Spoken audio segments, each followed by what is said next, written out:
आज के वीडियो में हम आरटीआई एक्ट 2005 के विषय में जानेंगे। आरटीआई एक्ट को लागू करने वाली फर्स्ट कंट्री थी स्वीडन। इंडिया में 2005 में आरटीआई एक्ट बना। जैसे कि हम जानते हैं कि कोई भी बिल एक्ट तभी बनता है जब वह पार्लियामेंट से पास हो और फिर प्रेसिडेंट के द्वारा अप्रूवल दी जाए।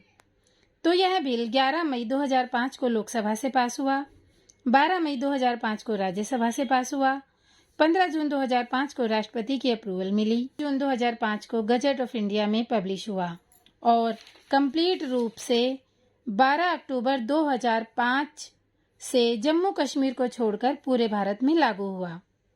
परंतु 2019 के आरटीआई अमेंडमेंट एक्ट के बाद आरटीआई एक्ट जम्मू कश्मीर में भी लागू हो चुका है। आरटीआई अमेंडमेंट एक्ट के बारे में आगे के वीडियोस में पढ़ेंगे। संविधान के आर्टिकल 19(1) के अंतर्गत सभी नागरिकों को फंडामेंटल राइट है स्पीच एंड इंफॉर्मेशन का। जब हमारे पास सरकारी कामकाज के बारे में इंफॉर्मेशन होगी तभी हम उसके विषय में आगे और कदम उठा पाएंगे। तो आरटीआई एक्ट को आर्टिकल 19(1) के अंतर्गत ऐड किया गया है। आरटीआई एक्ट 2005 के बारे में पढ़ने से पहले जानते हैं कि आरटीआई एक्ट की जरूरत क्यों पड़ी, जबकि भारत में पहले से ही freedom of information act 2002 in force था। इसी एक्ट को रिप्लेस करके आरटीआई एक्ट 2005 लाया गया था। फ्रीडम ऑफ इंफॉर्मेशन एक्ट 2002 में बहुत स्ट्रॉन्ग प्रोविजंस नहीं थे। इसमें रिस्पॉन्सिबिलिटी फिक्स करने की चर्चा नहीं थी। पब्लिक अथॉरिटीज के द्वारा सुओ मोटो डिस्क्लोजर के प्रावधान नहीं थे। पब्लिक अथॉरिटी पर इंफॉर्मेशन के डिस्क्लोजर करने के ऑब्लिगेशन भी कम थे। गलत इन्फॉर्मेशन मिलने, इनकम्प्लीट इन्फॉर्मेशन मिलने या रिजेक्शन के केस में पेनल्टी आदि इम्पोज करने के प्रोविजंस भी नहीं थे। ऐसे ही कारणों की वजह से फ्रीडम ऑफ इंफॉर्मेशन एक्ट 2002 को रिप्लेस करते हुए आरटीआई एक्ट 2005 लाया गया, जिससे सिटीजन्स को गवर्नमेंट से इंफॉर्मेशन लेने में टाइमली रिस्पॉन्स मिल सके। आरटीआई एक्ट 2005 के लागू होने के पहले से ही भारत के लगभग 9 राज्यों में आरटीआई एक्ट चल रहा था। तमिलनाडु भारत का ऐसा पहला राज्य था जहां तमिलनाडु आरटीआई एक्ट 1997 में बना था। राजस्थान में भ्रष्टाचार और शोषण के विरुद्ध मजदूर किसान शक्ति संगठन ने 1994 में आरटीआई के लिए मूवमेंट शुरू की थी और उसी का परिणाम है कि आरटीआई एक्ट 2005 आज संपूर्ण भारत में लागू है और नागरिकों को इंफॉर्मेशन प्रदान कर रहा है। आरटीआई एक्ट बनाया गया जिससे कि वह सभी इंफॉर्मेशन जो कि पब्लिक अथॉरिटीज के कंट्रोल में है वो इजीली सिटीजन्स तक पहुंच सकें और ट्रांसपेरेंसी एंड अकाउंटेबिलिटी बनी रहे। अब जानते हैं आरटीआई एक्ट 2005 के विषय में। सेक्शन 1 में दिया है show title, extent and commencement. इसके 3 सब सेक्शन है 1, 2 एंड 3। 1 में दिया है दिस एक्ट में be called the right to information act 2005, यानी कि एक्ट का नाम क्या होगा यह सेक्शन 1 के सब सेक्शन 1 में बताया गया है। सेक्शन 2 में है it extends to the whole of India. जैसे कि हम पहले भी डिस्कस कर चुके हैं कि आरटीआई एक्ट 2005 शुरू में जम्मू कश्मीर को छोड़कर पूरे भारत में लागू था, परंतु आरटीआई अमेंडमेंट एक्ट 2019 आने के बाद आरटीआई एक्ट 2005 अब पूरे भारत में लागू है। सेक्शन 1 के सब सेक्शन 3 में दिया है कि the provisions of subsection 1 of section 4, subsection 1 and 2 of section 5, section 12, 13, 15, 16, 24, 27 and 28 shall come into force at once, and the remaining provisions of this act shall come into force on the 120th day of its enactment. इसके लिए जानते हैं कि RTI act gazette में publish हुआ था 21 जून 2005 को। उस दिन कुछ सेक्शन उसी वक्त से लागू हो गए थे। वो कौन से सेक्शन है? सब सेक्शन 1 ऑफ सेक्शन 4, सब section 1 and 2 of section 5, section 12, 13, 15, 16, 24, 27 and 28। इनके बारे में विस्तार से जब यह सेक्शन आएंगे तब पढ़ेंगे। और बाकी के जितने भी रिमेनिंग प्रोविजंस थे और सेक्शन थे वो इस एक्ट के लागू होने के 120वें दिन से फोर्स में आए थे, यानी कि 12 अक्टूबर 2005 से। तो सेक्शन 1 का सब सेक्शन 3 यह बताता है कि आरटीआई एक्ट 2005 लागू होने के बाद कौन से सेक्शन जिस दिन एक्ट पब्लिश हुआ था, गजट नोटिफिकेशन हुआ था, उसी दिन फोर्स में आ गए थे, और कौन से प्रोविजन उसके 120 दिन यानी कि 12 अक्टूबर 2005 से इन्फोर्स हुए थे। तो ये सेक्शन 1 था, जिसके सब सेक्शन 3 है। सेक्शन 2 में डेफिनेशंस दी गई हैं, जैसा कि सभी एक्ट में होता है। यह डेफिनेशंस बहुत इंपॉर्टेंट हैं, जिनका पूरे आरटीआई एक्ट में बार बार यूज किया गया है। सबसेक्शन ए में है अप्रोप्रिएट गवर्नमेंट की डेफिनेशन, अर्थात किसी भी पब्लिक अथॉरिटी के संबंध में अप्रोप्रिएट गवर्नमेंट कौन होगा। कि appropriate government means in relation to a public authority which is established, constituted, owned, controlled or substantially financed by funds provided directly or indirectly, number 1 by the central government or the union territory administration, कि अगर किसी भी public authority को constitute किया गया है, owned किया गया है, कंट्रोल किया गया है, सब्सटेंशियली फाइनेंस्ड है, या उसको फंड्स दिए जाते हैं सेंट्रल गवर्नमेंट और यूनियन टेरिटरी एडमिनिस्ट्रेशन के द्वारा, तो उनके केस में अप्रोप्रिएट गवर्नमेंट सेंट्रल गवर्नमेंट होगी। और दूसरे केसों में जहां पर स्टेट गवर्नमेंट इन्वॉल्व है, उनके केस में स्टेट गवर्नमेंट अप्रोप्रिएट गवर्नमेंट होगी। डी में डेफिनेशन है सेंट्रल इंफॉर्मेशन कमीशन की। Central information commission means the central information commission constituted under sub section 1 of section 12। आगे हम सेक्शन 12 के बारे में डिस्कस करेंगे, जिसमें सेंट्रल इंफॉर्मेशन कमीशन के कॉन्स्टिट्यूशन और बाकी सब डिटेल दी गई है। सी में दिया है central public information officer means the central public information officer designated under sub section 1 and includes a central assistant public information officer designated as such under sub section 2 of section 5। इनके बारे में भी जब सेक्शन 5 डिस्कस करेंगे तो detail में जानेंगे। D है chief information commissioner and information commissioner. इनकी डेफिनेशन है कि chief information commissioner and information commissioner mean the chief information commissioner and information commissioner appointed under sub section 3 of section 12। अगला है ई में दिया है डेफिनेशन कॉम्पिटेंट अथॉरिटी की। कॉम्पिटेंट अथॉरिटी जो आरटीआई एक्ट में बीच बीच में यूज हुआ है, तो कॉम्पिटेंट अथॉरिटी कौन होगा उसके बारे में इस सेक्शन ई में बताया गया है। The speaker in the case of the house of the people or the legislative assembly of a state or a union territory having such assembly, and the chairman in the case of the council of states or legislative council of a state.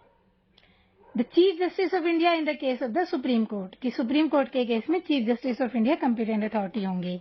chief justice of the high court in the case of a high court, the president or the governor as the case may be in the case of other authorities established or constituted by or under the constitution, the administrator appointed under article 239 of the constitution। तो ये सब competent authority के विषय में इस subsection में बताया गया है। अगला सेक्शन एफ, सबसेक्शन एफ जो इंफॉर्मेशन की डेफिनेशन बताता है, और ये बहुत ही इंपॉर्टेंट डेफिनेशन है कि इंफॉर्मेशन जो आरटीआई के अंडर हम इंफॉर्मेशन लेते हैं उसकी डेफिनेशन क्या है, उसका मीनिंग क्या है।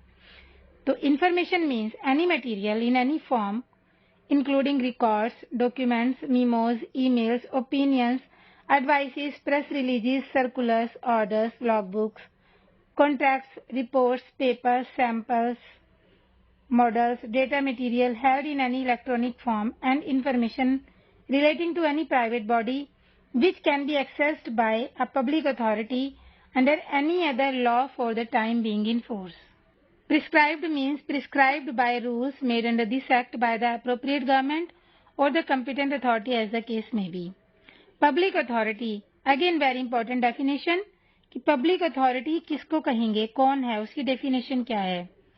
Public authority means any authority or body or institution of self-government established or constituted by or under the constitution, by any other law by the parliament, यानी कि कोई भी बॉडी जो कॉन्स्टिट्यूशन से बनी हो, by any other law made by the parliament, parliament के किसी लॉ से बनी हो, by any other law made by state legislature, state legislature के किसी लॉ से बनी हो, by notification issued or order made by the appropriate government, और appropriate government या किसी नोटिफिकेशन या किसी ऑर्डर के तहत बनी हो। इसके अंदर and also includes body owned, controlled और substantially financed, non government organisation substantially financed, directly or indirectly by funds provided by appropriate government.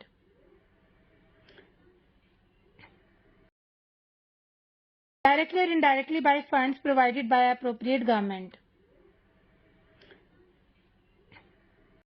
यह ध्यान रखने की बात है कि नॉन गवर्नमेंट ऑर्गेनाइजेशन भी पब्लिक अथॉरिटी के दायरे में आती हैं अगर वो सब्सटेंशियली फाइनेंस्ड हैं बाय अप्रोप्रिएट गवर्नमेंट के द्वारा। Directly or indirectly by funds provided by the appropriate government.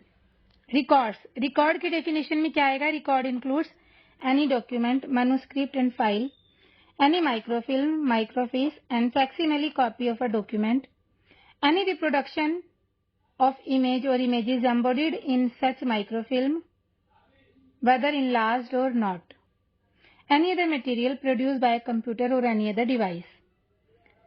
Right to information. Next definition है right to information means the right to information accessible under this act which is held by or under the control of any public authority and includes the right to कि right to information में information लेते वक्त क्या क्या किया जा सकता है?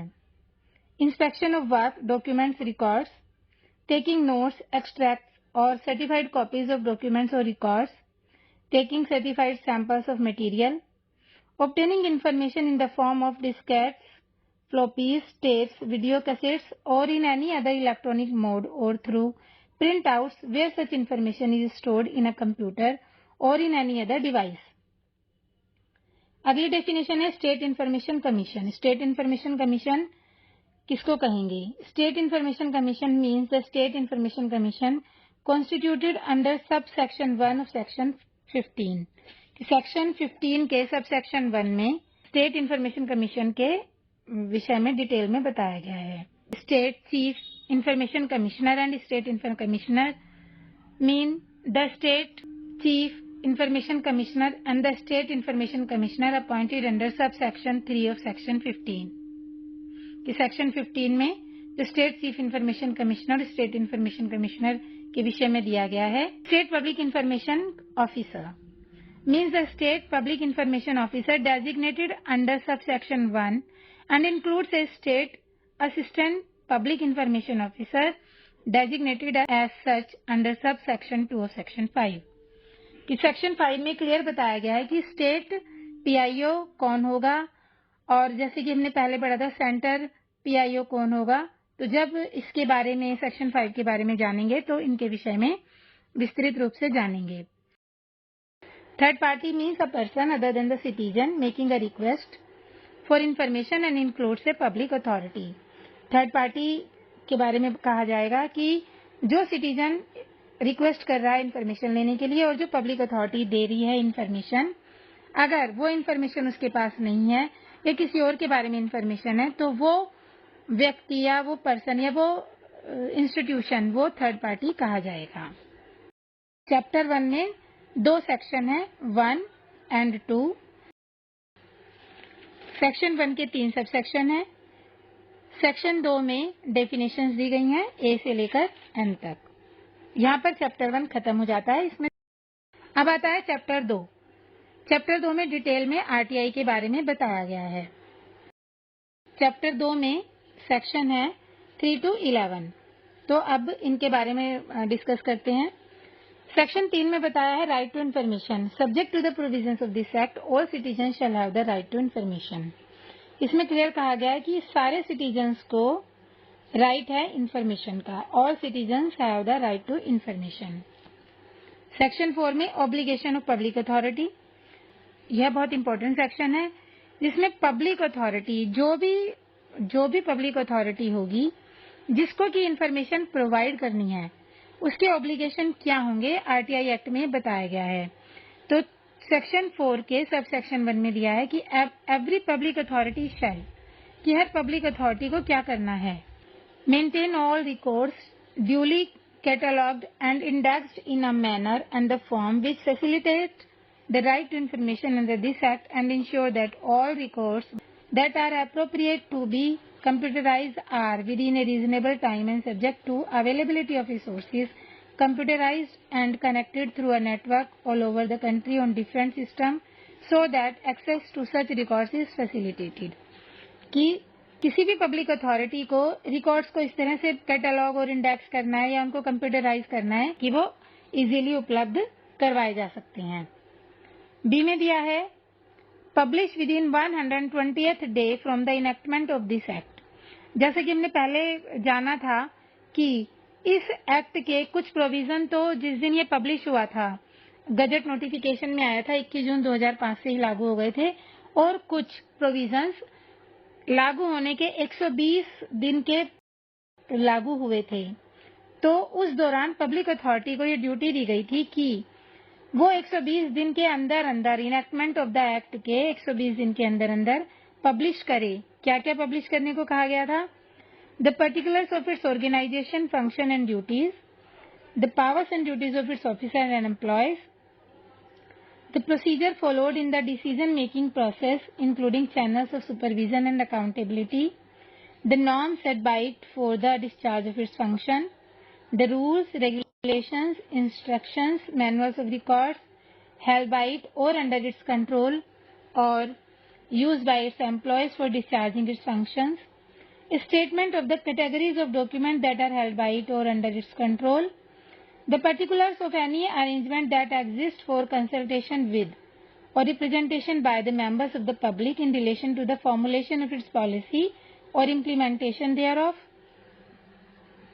a statement of the boards, council, committees and other bodies consisting of 2 or more persons constituted as its part or for the purpose of its advice, and as to whether meetings of those boards, council, committees and other bodies are open to the public or the minutes of such meeting are accessible for public, a directory of its officer and employees, the monthly remuneration received by each of its officers and employees, including the system of compensation as provided in its regulations, the budget allocated to each of its agency, including the particulars of all plans, proposed expenditure and reports on disbursement made, the manner of execution of subsidy programs, including the amounts allocated and the details of beneficiary of such programs, particulars of recipients of concession permits or authorizations granted by it, details in respect of the information available to or held by it reduced in an electronic form. This is also very important.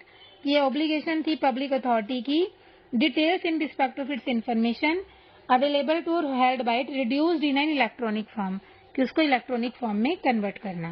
The particulars of facilities available to citizens for obtaining information including the working hours of a library और reading room if maintained for public use, the names, designation and other particulars of the public information officer, such other information as may be prescribed and thereafter update these publication every year.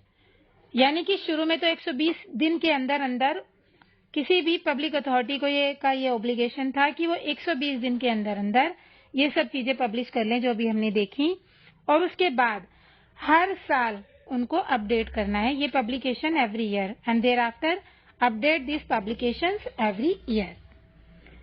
C में है कि publish all relevant fact while formulating important policies और announcing the decisions which affect public, provide reason for its administrative or quasi-judicial decisions to affected person. Section 4 के सब section 2 में बताया गया है कि it shall be a constant endeavor of every public authority to take steps in accordance with the requirement of clause B of section 1 to provide as much information suo motu to the public at regular interval through various means of communication including internet so that the public have minimum resort to the use of this act to obtain information. 2 में clear बताया गया है कि help public authority को ज्यादा से ज्यादा information को सुओ मोटो डिस्क्लोजर देना है। सुओ मोटो डिस्क्लोजर मतलब खुद उसको पब्लिश करना है, इंटरनेट के माध्यम से ज्यादा संख्या में लोगों तक पहुंचाना है, जिससे इस एक्ट का प्रयोग करके इंफॉर्मेशन मांगने को कम किया जा सके। खुद डिस्क्लोजर कर देंगे और हमारी सारी इंफॉर्मेशन अगर पब्लिक के पास अवेलेबल होगी तो कोई भी आरटीआई के अंतर्गत सेम इंफॉर्मेशन को नहीं मांगेगा। 3 में है सबसेक्शन 3 में For the purposes of subsection 1, every information shall be disseminated widely and in such form and manner which is easily accessible to the public. कि हमें सारी की सारी जानकारी को पब्लिक तक पहुंचाना है. And in such form and manner which is easily accessible to the public, कि पब्लिक को easily accessible हो जाए उस तरीके से.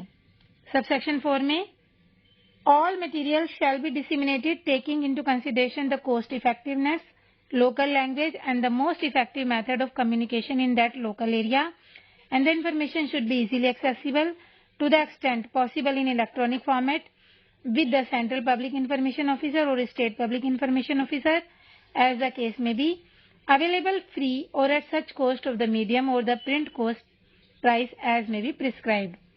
कि हमें इंफॉर्मेशन प्रोवाइड करते वक्त ये सारी बातों का ध्यान रखना है कि किस तरह से इंफॉर्मेशन प्रोवाइड करवाई जाए, और ये भी ध्यान रखना है कि ज्यादा से ज्यादा इंफॉर्मेशन जो हमने देनी है वो उस लैंग्वेज में होनी चाहिए जो वहाँ के लोकल लोगों को समझ आए. अगर ऐसी भाषा में हम अपने इंफॉर्मेशन को प्रोवाइड करेंगे या बताने जाएंगे या सुओ मोटो डिस्क्लोजर करेंगे उस लैंग्वेज में जो उनको समझ ही नहीं आएगा, तो हमारा इस काम को करने का सारा उद्देश्य जो है वो फेल हो जाएगा. इस प्रकार सेक्शन 4 के 4 सबसेक्शन हैं जो अभी हमने देखे. अगला है section 5 of RTI act 2005, designation of public information officers. Her public authority को अपने यहाँ पर पब्लिक इंफॉर्मेशन ऑफिसर्स को डेजिग्नेट करना है. अब सेक्शन 1 ऑफ सेक्शन 5 ये कहता है कि every public authority shell with in 100 days of the enactment of this act designate as many officers as the central public information officers or state public information officers as the case may be in all administrative units or offices under it as may be necessary to provide information to person requesting for the information under this act. कि हर public authority को इस act की enactment के 100 दिन के अंदर अंदर डेजिग्नेट करना है वो कितने भी ऑफिसर्स को सेंट्रल पब्लिक इंफॉर्मेशन ऑफिसर यानी कि सीपीआईओ और स्टेट पब्लिक इंफॉर्मेशन ऑफिसर यानी एसपीआईओ और सीपीआईओ को डेजिग्नेट कर सकता है जो उन्हें लगता है कि इस एक्ट के अंतर्गत इंफॉर्मेशन प्रोवाइड करने के लिए जरूरी होंगे. अभी यहाँ पर ध्यान देने वाली बात है कि अभी हमने सेक्शन 4 में देखा था कि कोई भी पब्लिक अथॉरिटी इस एक्ट की इनेक्टमेंट के 120 दिन के अंदर अंदर अपने सारे डेटा को पब्लिश करेगी, जबकि सेक्शन 5 कहता है कि हर पब्लिक अथॉरिटी 100 दिन के अंदर अंदर पब्लिक इंफॉर्मेशन ऑफिसर्स को डेजिग्नेट करेगी. वहां पर डेटा को जो पब्लिश करने की बात थी जैसे सुओ मोटो डिस्क्लोजर के लिए वो था 20 days, और पब्लिक इंफॉर्मेशन ऑफिसर्स को डेजिग्नेट करने के लिए हर पब्लिक अथॉरिटी को 100 दिन के अंदर अंदर ये काम करना था.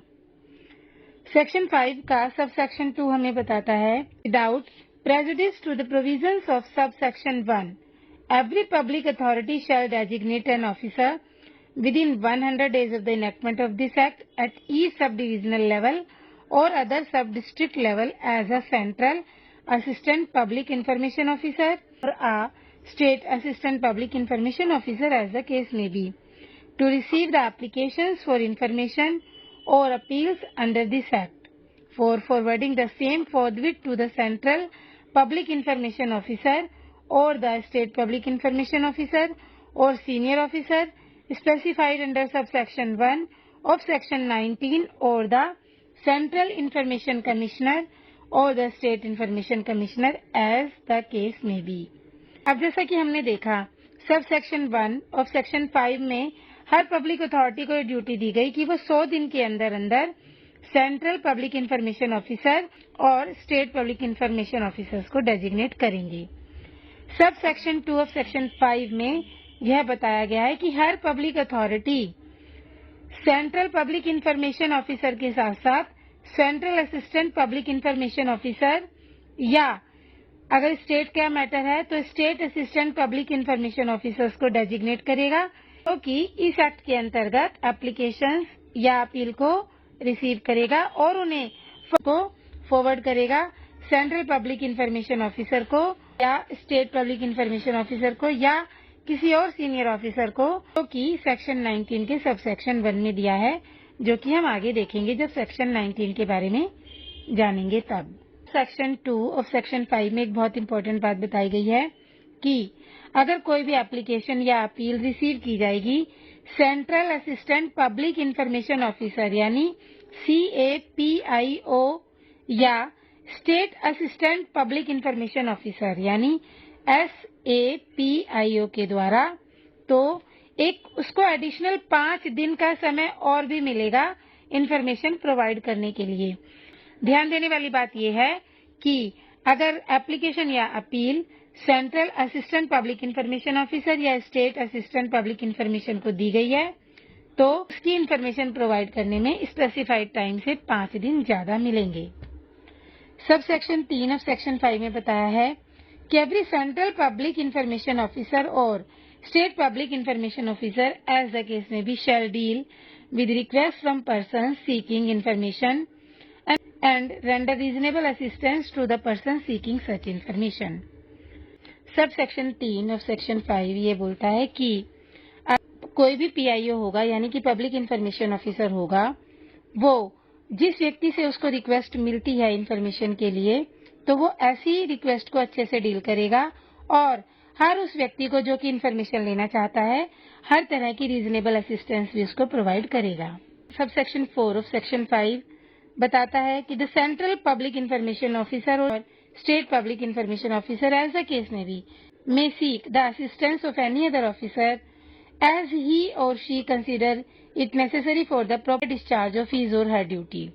कि कोई भी PIO किसी भी व्यक्ति से, किसी भी दूसरे व्यक्ति से असिस्टेंस ले सकता है इस एक्ट के अंतर्गत, जब उन्हें ये लगेगा कि जो उनको इंफॉर्मेशन प्रोवाइड करनी है वो तभी अच्छे से कर पाएंगे जब कहीं किसी दूसरे ऑफिसर से असिस्टेंट मिल जाए। तो जो दूसरे ऑफिसर का भी ऑब्लिगेशन रहेगा कि वो पूरी असिस्टेंस उनको प्रोवाइड करे। सब सेक्शन 5 ऑफ सेक्शन 5 बताता है कि any officer whose assistance has been sought under subsection 4 shall render all assistance to the public information officer seeking his or her assistance, and for the purposes of the contravention of the provisions of this act, such other officer shall be treated as a central public information officer or state public information officer as the case may be। कि अभी हमने देखा था कि sub section 4 में PIO को ये एक सुविधा दी गई थी कि अगर उन्हें लगता है तो तभी सही इंफॉर्मेशन प्रोवाइड कर पाएंगे जब वो किसी दूसरे ऑफिसर की हेल्प लेंगे। तो सब सेक्शन 5 में हर ऑफिसर पर भी ये ड्यूटी दी गई है कि अगर उनकी असिस्टेंस के लिए रिक्वेस्ट की जाती है तो वो सारी असिस्टेंस CPIO या SPIO को प्रोवाइड करेंगे। और उस केस में जिस ऑफिसर से रिक्वेस्ट की जा रही है कि वो इंफॉर्मेशन प्रोवाइड करें, तो वो particular officer central public information officer या स्टेट पब्लिक इंफॉर्मेशन ऑफिसर कहलाएगा। तो इस प्रकार सेक्शन 5 के 5 सब सेक्शन हैं जिनके बारे में हमने अभी अभी देखा। एक रिवीजन के रूप में हम देखते हैं कि चैप्टर 2 के सेक्शन 4 में ऑब्लिगेशन ऑफ पब्लिक अथॉरिटी दी गई है। उनको इस एक्ट की इनेक्टमेंट के 120 डेज के अंदर अंदर अपने रिकॉर्ड्स को पब्लिश करना है। सेक्शन 5 में designation of public information officer है। सेंटर के केस में सेंट्रल पब्लिक इंफॉर्मेशन ऑफिसर और स्टेट के केस में स्टेट पब्लिक इंफॉर्मेशन ऑफिसर्स को डेजिग्नेट करना है इस एक्ट की इनेक्टमेंट के 100 डेज के अंदर अंदर। अब सेक्शन 6 पर आते हैं। सेक्शन 6 में दिया गया है रिक्वेस्ट फॉर ऑब्टेनिंग इंफॉर्मेशन। अब सेक्शन 6 में यह बताया गया है कि इंफॉर्मेशन मांगने के लिए किसी भी इंडिविजुअल को किस तरह से रिक्वेस्ट करनी है।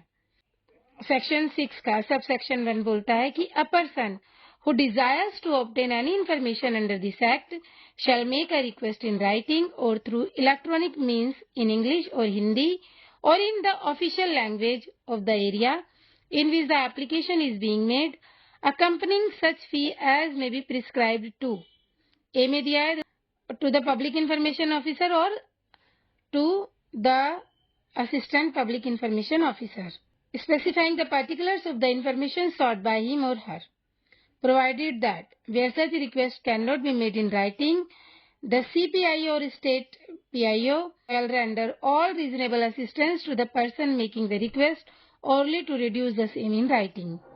सेक्शन 6 में हमें तरीका बताया गया है इन्फॉर्मेशन लेने का कि इंग्लिश, हिंदी, किसी भी ऑफिशियल लैंग्वेज में एप्लीकेशन लिखी जा सकती है प्रिस्क्राइब्ड फी के साथ। एप्लीकेशन पीआईओ को या असिस्टेंट पीआईओ को दी जा सकती है। और यह भी क्लियर कहा गया है कि अगर कोई व्यक्ति रिक्वेस्ट करता है ओरली तो हर पब्लिक इंफॉर्मेशन ऑफिसर की यह ड्यूटी होगी कि वो उसको पूरी असिस्टेंस प्रोवाइड करवाए जिससे कि वो ओरल रिक्वेस्ट को राइटिंग में कन्वर्ट किया जा सके। सेक्शन 6 का सब सेक्शन 2 हमें बोलता है कि an application making request for information shall not be required to give any reason for requesting the information और any other personal detail except those that may be necessary for contacting him. Sub section 2 हमें बताता है कि अगर request की जाती है information provide करने के लिए तो एप्लीकेंट को रीजन देने की बिल्कुल भी जरूरत नहीं है कि उसे इन्फॉर्मेशन क्यों चाहिए। ऐसा किसी भी तरह का कारण बताने की बिल्कुल भी जरूरत नहीं है इस एक्ट के अनुसार। सब सेक्शन 3 में दिया है कि where an application is made to a public authority requesting for information which is held by another public authority or the subject matter of which is more closely connected with the functions of another public authority, the public authority to which such application is made shall transfer the application or such part of it as may be appropriate to that other public authority and inform the applicant immediately about such transfer. Subsection 3 में बोलता है कि किसी भी public authority को अगर request मिली है information देने के लिए जो किसी दूसरी पब्लिक अथॉरिटी के पास है, उनके पास नहीं है, या उसका सब्जेक्ट मैटर दूसरी पब्लिक अथॉरिटी से ज्यादा कनेक्टेड है, तो वो उस एप्लीकेशन को उस पब्लिक अथॉरिटी को ट्रांसफर कर देगा एप्लीकेंट को इन्फॉर्मेशन देते हुए।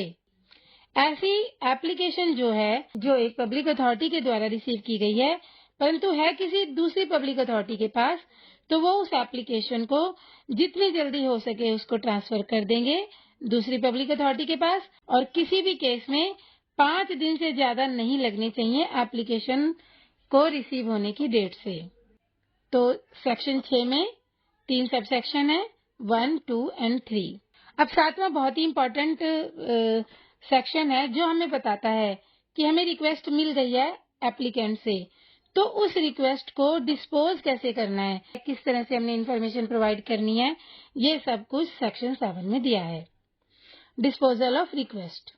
Subsection 1, subject to the proviso to subsection 2 of section 5 or the proviso to subsection 3 of section 6, the public information officer on receipt of a request under section 6 shall as expeditiously as possible and in any case within 30 days of the receipt of the request either provide the information on payment of such fee as may be prescribed or reject the request for any of the reasons specified in section 8 and 9. Provided that where the information sought for concern the life of liberty of a person, the same shall be provided within 48 hours of the receipt of the request. Section 7 के सब section 1 बहुत important है क्योंकि इसमें हमें timeline दी गई है कि हमें कब तक रिक्वेस्ट को डिस्पोज ऑफ करना है। तो इसमें यह क्लियर बताया गया है कि एप्लीकेशन रिसीव होने के 30 दिन के अंदर अंदर हमें इन्फॉर्मेशन प्रोवाइड करनी है या रिजेक्ट करनी है। अगर कोई भी ऐसा कारण है जो सेक्शन 8 और 9 में दिया है, जो कि अभी हम सेक्शन 8 और 9 आने पर देखेंगे। तो जो टाइमलाइन है किसी भी नॉर्मल केस में आरटीआई के अंतर्गत इन्फॉर्मेशन प्रोवाइड करने की वो है 30 दिन। सबसे इम्पोर्टेंट बात, अगर जो इन्फॉर्मेशन मांगी गई है वो किसी भी व्यक्ति की लाइफ या लिबर्टी से संबंधित है तो उस इन्फॉर्मेशन को रिसीव होने के 48 आवर्स के अंदर अंदर प्रोवाइड करना है। तो ध्यान देने वाली बातें ये हैं कि नॉर्मल केस में किसी भी आरटीआई रिक्वेस्ट को 30 दिन के अंदर अंदर डिस्पोज ऑफ करना है, चाहे हम इन्फॉर्मेशन प्रोवाइड करें चाहे उसको रिजेक्ट करें। सब सेक्शन 2 में दिया है कि if the public information officer fails to give decision on the request for information within the period specified under subsection 1, the public information officer shall be deemed to have refused the request. Again very important thing कि अगर time period के अंदर अंदर information provide नहीं की गई, जैसे कि नॉर्मल केस में 30 दिन के अंदर अंदर एप्लीकेंट को इन्फॉर्मेशन प्रोवाइड नहीं की गई तो डीम्ड रिफ्यूजल माना जाएगा पब्लिक इन्फॉर्मेशन ऑफिसर का, कि एप्लीकेंट ने जो इन्फॉर्मेशन मांगी थी उसको प्रोवाइड करने से पब्लिक इन्फॉर्मेशन ऑफिसर ने रिफ्यूज कर दिया है। Subsection 3, where a decision is taken to provide the information on payment of any other fee representing the cost of providing the information, the public information officer shall send an intimation to the person making the request giving the details of the further fee requesting the cost of providing the information as determined by him together with the calculation made to arrive at amount in accordance with fee prescribed under subsection 1, requesting him to deposit that fee and the period intervening between the dispatch of the said information and payment of fees shall be excluded for the purpose of calculating the period of 30 days referred to in that subsection। कि अगर decision देने के लिए या applicant को information provide करने के लिए कोई एडिशनल फी की जरूरत है तो उस फर्दर फी को उसकी पूरी कॉस्ट के बारे में बताते हुए पब्लिक इन्फॉर्मेशन ऑफिसर एप्लीकेंट को इन्फॉर्म करेंगे, जिसमें पूरी डिटेल देनी है कि उनको एडिशनल फीस क्यों चाहिए और उसके बारे में बताएंगे। और जब एप्लीकेंट को एडिशनल फी के बारे में लेटर भेजा जाएगा तो डिस्पैच की डेट से लेकर एडिशनल फी डिपॉजिट करने तक जितना समय लगेगा वो टाइमलाइन जो स्पेसिफाइड है 30 दिन की उसमें ऐड हो जाएगा, यानी कि वो आगे बढ़ जाएगा उतने ही दिन। Subsection 4, where access to the record or a part thereof is required to be provided under this act and the person to whom access is to be provided is temporarily disabled, the public information officer shall provide assistance to enable access to the information, including providing such assistance as may be appropriate for the inspection। Subsection 5, where access to information is to be provided in the printed or in the electronic format, the applicant shall, subject to the provision of subsection 6, pay such fee as may be provided। कि जब applicant के द्वारा कोई information मांगी गई है और उसे प्रोवाइड करना है किसी प्रिंटेड या इलेक्ट्रॉनिक फॉर्मेट में, तो एप्लीकेंट को प्रिस्क्राइब्ड फी को जो सबसेक्शन 6 में बताया गया है उसको पे करना पड़ेगा। Provided the fee prescribed under subsection section 6 and subsection 1 and 5 of section 7 shall be reasonable and no such fee shall be charged from the person who are below poverty line as may be determined by the appropriate government। इसमें clear बताया गया है subsection 5 में कि जो फी हमने charge करनी है वो रीजनेबल होनी चाहिए और बिलो पॉवर्टी लाइन का कोई व्यक्ति इंफॉर्मेशन मांगता है तो उसे किसी भी तरह की फीस को नहीं लेना है।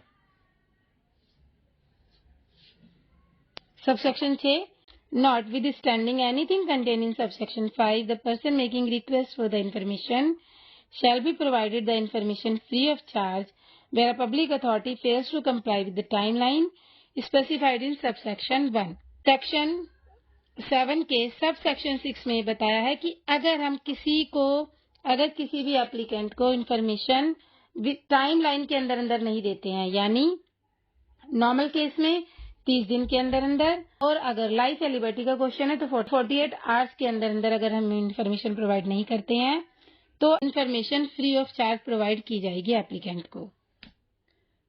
सबसेक्शन 7 में before taking any decision under subsection 1 the public information officer shall take into consideration the representation made by a third party under section 11। यहाँ पर एक बहुत ही इंपॉर्टेंट वर्ड यूज हुआ है थर्ड पार्टी जो सेक्शन 11 में जिसको डिटेल में बताया गया है कि अगर कोई भी इंफॉर्मेशन पब्लिक इंफॉर्मेशन ऑफिसर से मांगी गई है जो कि थर्ड पार्टी से रिलेटेड है तो उस केस में public information officer information provide करते हुए या कोई डिसीजन देते हुए थर्ड पार्टी के द्वारा दिए गए किसी भी रिप्रेजेंटेशन को कंसिडर करेगा। थर्ड पार्टी के बारे में डिटेल में सेक्शन 11 में बताया है, तब हम सेक्शन 11 में थर्ड पार्टी के बारे में जानेंगे, पर इसमें क्लियर बोला है कि अगर पब्लिक इंफॉर्मेशन ऑफिसर से ऐसी इंफॉर्मेशन मांगी गई है जो कि थर्ड पार्टी से रिलेटेड है तो कोई भी डिसीजन अगर पब्लिक इंफॉर्मेशन ऑफिसर देते हैं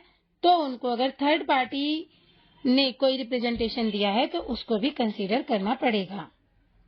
Subsection 8. Where a request has been rejected under subsection 1, the public information officer shall communicate to the person making the request the reason for such rejection, period within which an appeal against such rejection may be preferred, and the particulars of the appellate authority. कि अगर applicant ने जो information मांगी है उस request को reject किया जा रहा है तो पब्लिक इंफॉर्मेशन ऑफिसर की यह ड्यूटी होगी कि वो एप्लीकेंट को यह कम्युनिकेट करे कि इस रिक्वेस्ट को रिजेक्ट करने के रीजन क्या है और इस रिजेक्शन के अगेंस्ट में एप्लीकेंट कहां पर अपील कर सकता है और अपेलेट अथॉरिटी का भी पूरा डिटेल्स पूरे पर्टिकुलर्स दिए जाएंगे. Subsection 9. An information shall ordinarily be provided in the form in which it is sought unless it would disproportionately divert the resources of the public authority or would be detrimental to the safety or preservation of the record in question. Subsection में यही बताया है कि in general normal case में applicant जिस रूप में information के लिए रिक्वेस्ट करता है वो उसी फॉर्म में उसको प्रोवाइड की जाएगी नॉर्मल केस में. इस तरह सेक्शन 7 के 9 सबसेक्शन है. अगला सेक्शन है section 8 exemption from disclosure of information कि वो कौन सी इंफॉर्मेशन है जो एग्जाम्प्टेड है डिस्क्लोजर से वो देखते हैं.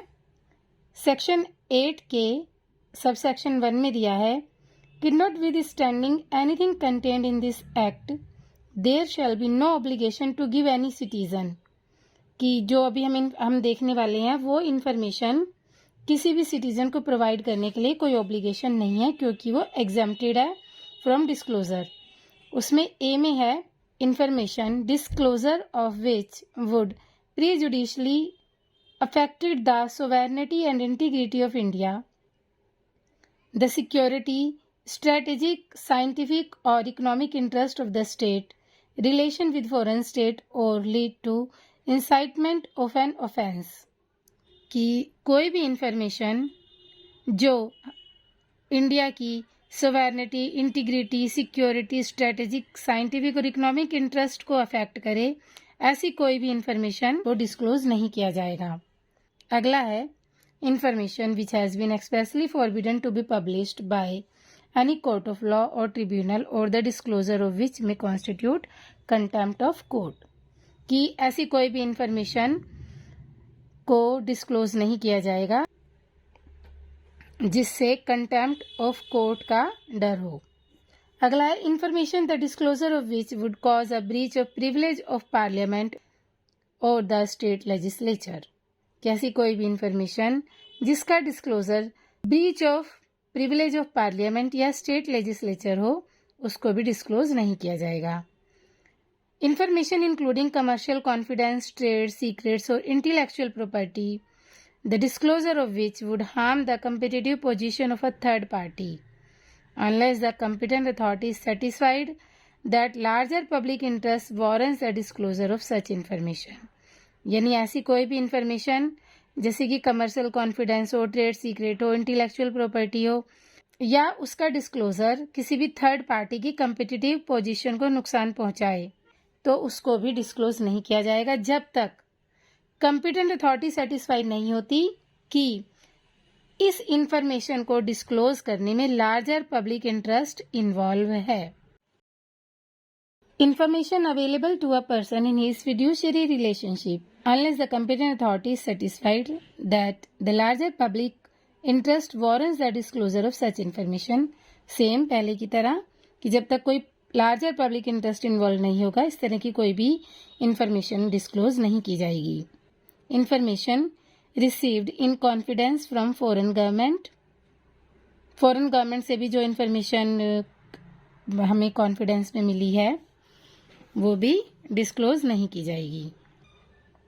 Information the disclosure of which would endanger the life or physical safety of any person or identify the source of information or assistance given in confidence for law enforcement or security purposes. Information which would impede the process of investigation or apprehension or prosecution of offenders cabinet papers including records of deliberations of the Council of Ministers, secretaries and other officers. Provided that the decision of Council of Ministers, the reasons thereof and the material on the basis of which the decisions were taken shall be made public after the decision has been taken and the matter is complete or over. कि इस तरह की कोई भी information तभी disclose की जाएगी जब वो मैटर कंप्लीट हो चुका है. नेक्स्ट है information which relates to personal information, the disclosure of which has no relationship to any public activity or interest, or which would cause unwarranted invasion of the privacy of the individual unless the public information officer or the appellate authority is satisfied that the larger public interest justifies the disclosure of such information. Again same, there should be larger public interest, provided that the information which cannot be denied to the Parliament or a state legislature shall not be denied to any person. Subsection 2 of Section 8. Notwithstanding anything in the Official Secrets Act 1923, nor any of the exemptions permissible in accordance with subsection 1, a public authority may allow access to information if public interest in disclosure outweighs the harm to the protected interest. Public authority ऐसी information को allow कर सकती है जिसमें public interest ज्यादा हो. Sub section 3 of section 8.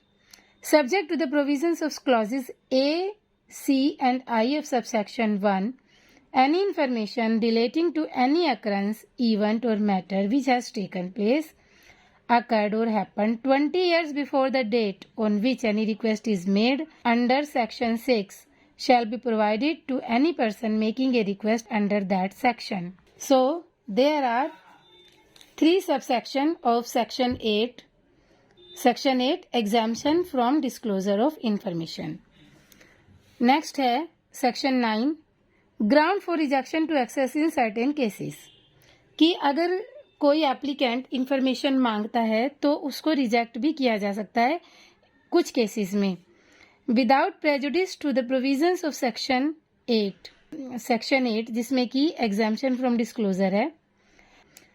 A public information officer may reject a request for information where such a request for providing access would involve an infringement of copyright subsisting in a person other than the state. Section 10 है severability. Where a request for access to information is rejected on the ground that it is in relation to information which is exempted from disclosure, then, notwithstanding anything contained in this act, access may be provided to that part of the record which does not contain any information which is exempted from disclosure under this act and which can reasonably be severed from any part that contains exempted information.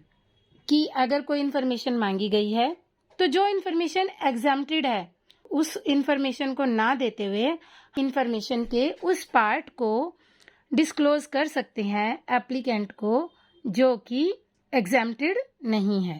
सब section 2 of section 10, where access is granted to a part of the record under sub section 1, the public information officer shall give a notice to the applicant informing.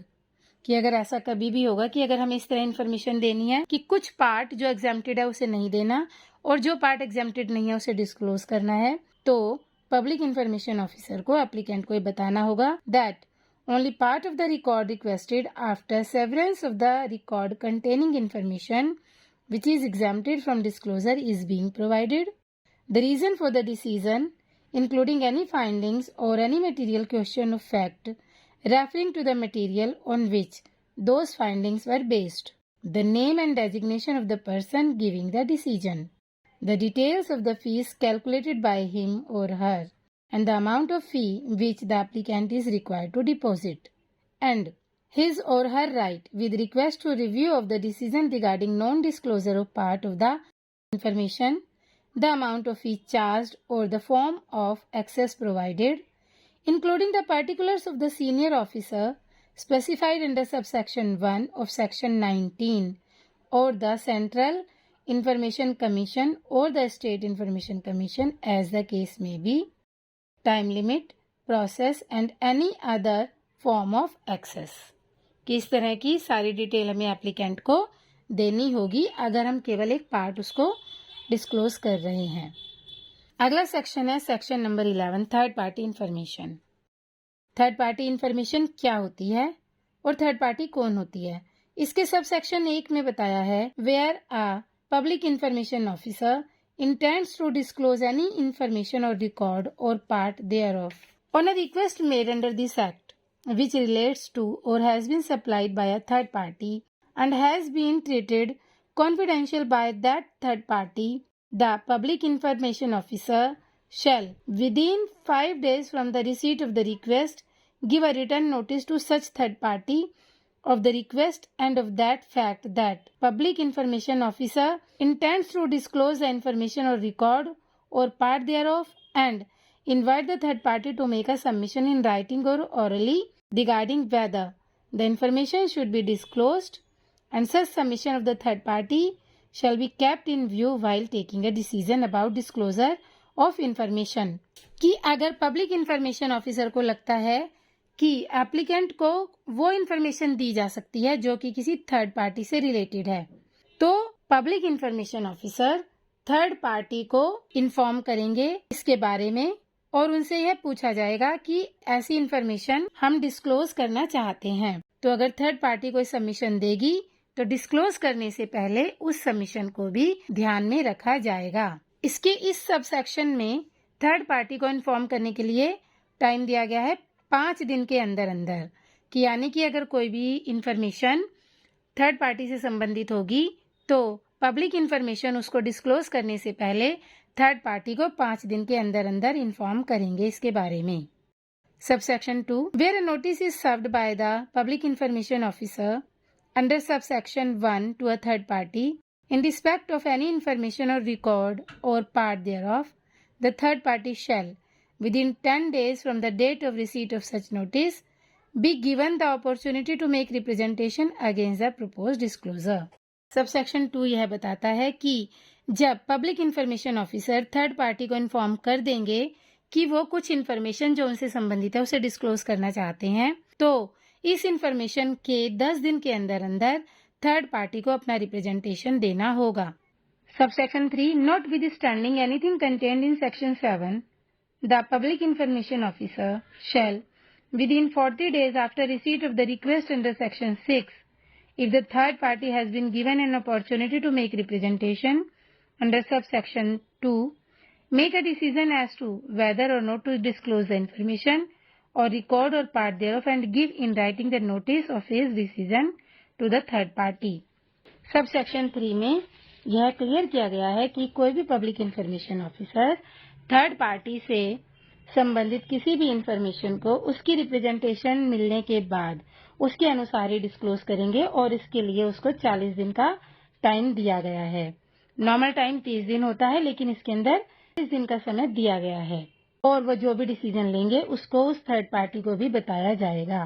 Section 4, a notice given under subsection 3 shall include a statement that the third party to whom the notice is given is entitled to prefer an appeal under section 19 against the decision। जैसे कि subsection 3 में हमने देखा कि कोई भी decision जो कि थर्ड पार्टी से संबंधित होगा, जब उसको एप्लीकेंट को प्रोवाइड करवाया जाएगा पब्लिक इंफॉर्मेशन ऑफिसर के द्वारा, तो इस डिसीजन के संबंध में एक नोटिस भी थर्ड पार्टी को दिया जाएगा जिसमें कि जो इन्फॉर्मेशन एप्लीकेंट को प्रोवाइड की गई है उसके विषय में बताया जाएगा।